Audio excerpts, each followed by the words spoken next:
A vacant home in North Spokane where a 10-year-old girl was raped on Christmas Eve is now secure so it can no longer be a hangout for runaway children. KXLY4's Jeff Humphrey working for you along Indian Trail Road tonight with the latest details on the sexual assault. Jeff? The maintenance staff at the Excelsior Youth Center that decided they'd go out and buy some plywood and board up this house until it can be moved into a new location. It is a place where something really bad happened to a 10-year-old girl, and because of what happened here today, no longer available as a hideaway from kids who are running away from their problems. The Excelsior Youth Center is a nonprofit company that houses and tries to repair children who are physically or sexually abused by their parents or relatives.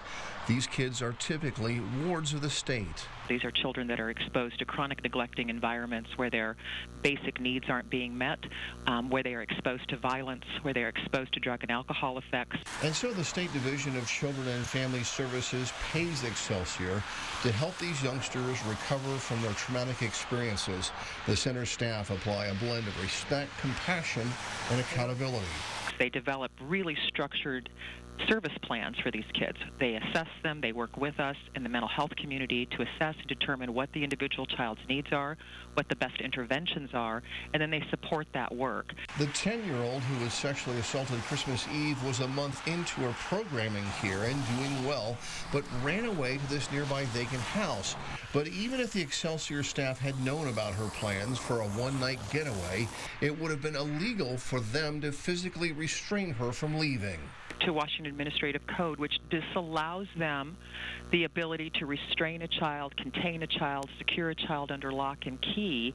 It's just simply not allowed. The doors must stay open, the windows must stay open, and kids, unfortunately, do take advantage of that.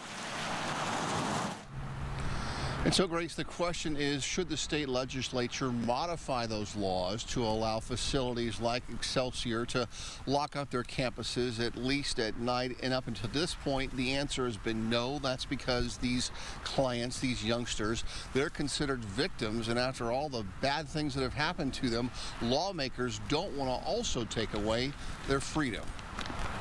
So, Jeff, what is the answer here?